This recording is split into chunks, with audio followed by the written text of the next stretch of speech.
Hello everyone. और article 24 तक हम लोगों ने कंप्लीट कर लिया है। मॉर्निंग में अपडेट कर दिया था 23 24 राइट अगेंस्ट एक्सप्लॉयटेशन। और अब हम लोग article right to freedom of religion की तरफ बढ़ते हैं। इस वीडियो में हम लोग आर्टिकल 25 और 26 कंप्लीट कर लेंगे। बाकी आपके कोई भी डाउट हो तो आप उसको कमेंट सेक्शन पे पूछ सकते हो। कभी भी पॉलिटिक्स से रिलेटेड एक्चुअली कोई भी डाउट हो तो आप उसको कमेंट सेक्शन में डिस्कस कर सकते हो मेरे साथ, ठीक है। चलिए शुरू करते हैं।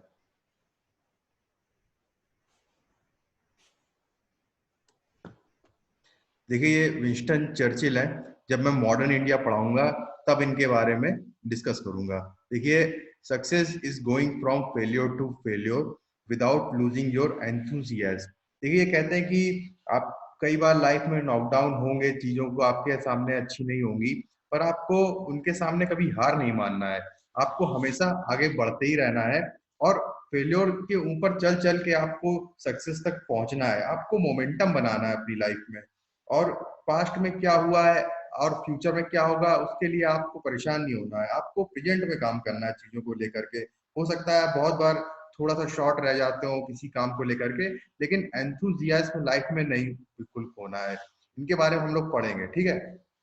चलिए स्टार्ट करते हैं आर्टिकल 25 और 26। देखिए, आर्टिकल 25 जो है right to freedom of religion है।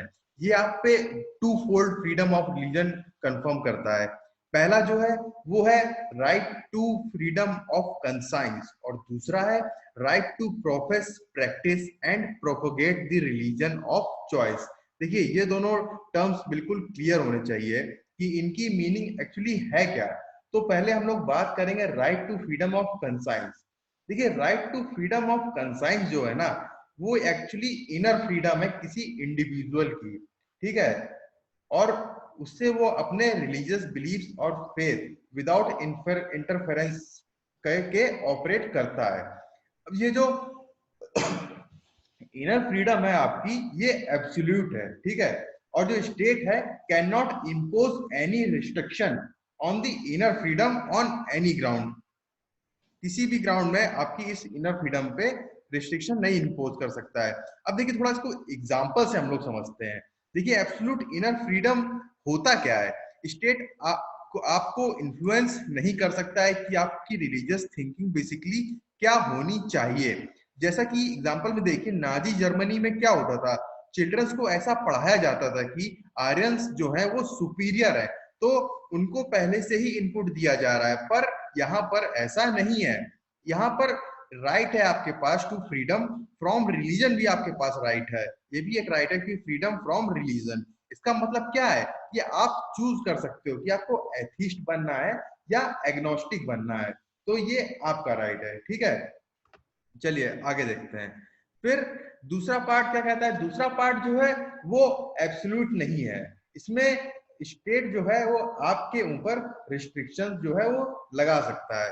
तो इसका मतलब देखिए क्या है। It means that one can spell out his religious belief in, जो कोई पर्सन है वो अपने रिलीजियस बिलीफ को स्पेल आउट कर सकता है। और थियोक्रेटिक स्टेट क्या होता है। थियोक्रेटिक स्टेट है मान लीजिए, तो वहां पर इस्लाम, केवल Islam can be spelled out openly.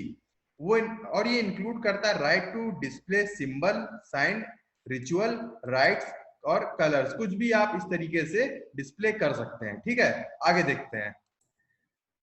तो जब ये इनर फ्रीडम आउटवर्ड एक्सप्रेशन ले लेती ना, जो पहले वाली थी वो आपकी थी इनर फ्रीडम, और जब ये आउटवर्ड एक्सप्रेशन ले लेती है तो इसको बोलते हैं राइट टू प्रोफेस, प्रैक्टिस और प्रोपोगेट। तो इसका क्या मतलब होता है right to profess, practise and propagate. इसका मतलब होता है कि ये राइट है, इस ये सब्जेक्ट है। पहली बात तो रीजनेबल रिस्ट्रिक्शन इसके ऊपर, और जो स्टेट है वो इम्पोज कर सकता है अपना इंटरेस्ट ऑफ मेंटेनेंस किसके रेस्पेक्ट में, पब्लिक ऑर्डर, मॉरलिटी और हेल्थ के बेसिस में। देखिए, राइट टू प्रोफेस का मतलब होता है कि right to spell out one's religious belief and faith openly, ठीक है। अपने रिलीजियस बिलीफ्स और फेथ्स को ओपनली आप स्पेल आउट करते हैं तो वो आता है राइट, इसमें राइट टू प्रोफेस में, और without undue restrictions imposed by the state. अब ये जो राइट है ये कन्फर करता है for inner satisfaction of the individual को, ठीक है, that he does not have to practise his religion in secrecy, secrecy में नहीं प्रैक्टिस करना है, ठीक है। दूसरा है right to practise. Right to practise का मतलब होता है the right to follow the rituals, rites, symbols, signs and colours that are associated with your religion. आपके रिलीजन के साथ जो भी रिचुअल्स, राइट्स, सिंबल्स या साइन है ना जो एसोसिएटेड है, आप उनको भी फॉलो कर सकते हो। और राइट टू प्रोपोगेट का मतलब होता है कि राइट टू ट्रांसमिट और spread one's religion by explaining its tenet for the edification of others. आप अपने टीनेट्स वगैरह जो है वो स्पेल कर सकते हो, ये भी आपका राइट है। और एक केस हुआ था सुप्रीम कोर्ट में जिसका नाम है ये देखिए यहाँ लिखा होगा, reverend father Stanislaus versus state of Madhya Pradesh 1977।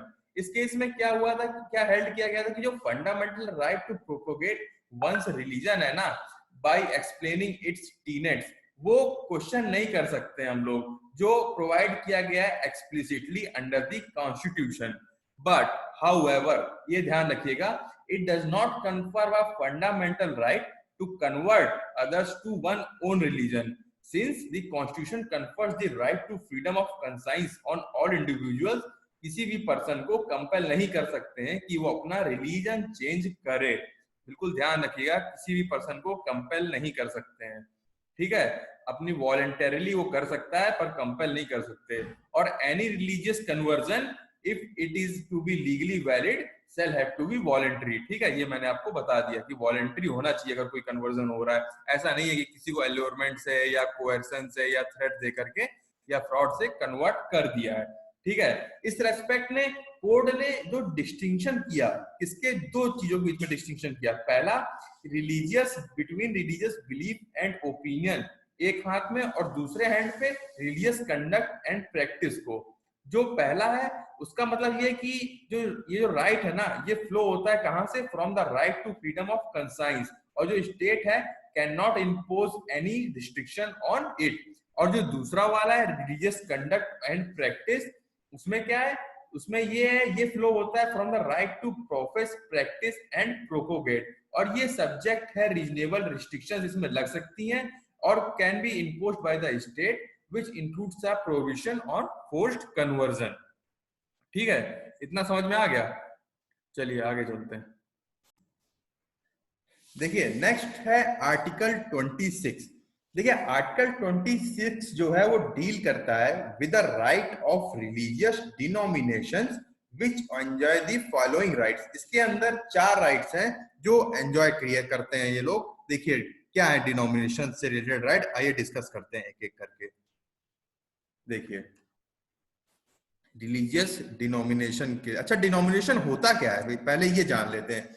Denomination का मतलब होता है group of people having same faith. कुछ ऐसे लोग जिनका सेम फेथ है और वो आपस में आकर के इकट्ठा होते हैं, के ग्रुप बनाते हैं, उसको हम लोग बोलते हैं डिनोमिनेशन।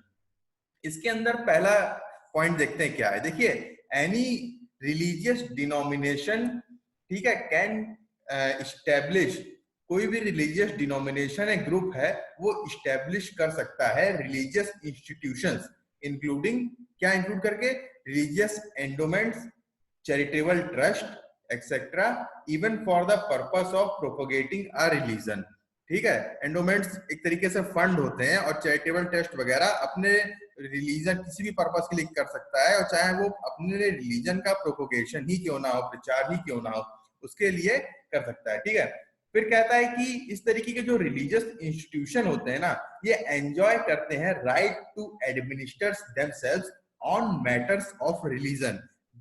ये अपने राइट्स को एंजॉय करते हैं कि कैसे हमें अपने रिलीजन को एडमिनिस्टर करना है और बाहर से कोई इंटरफेरेंस ना हो, ठीक है।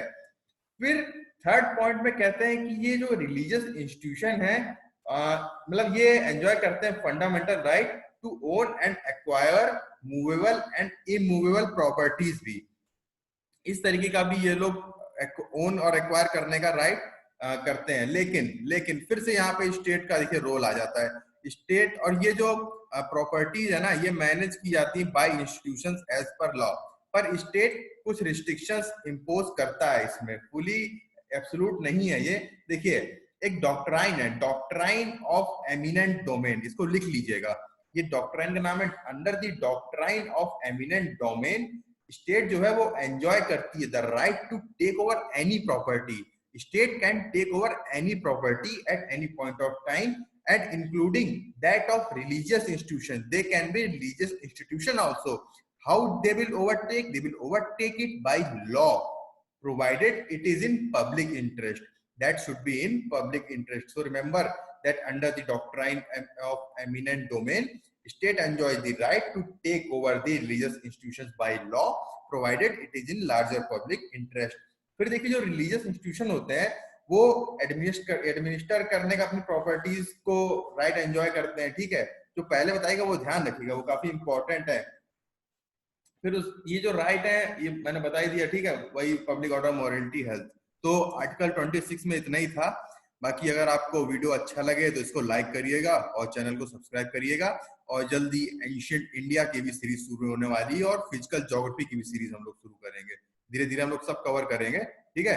Okay, thank you very much.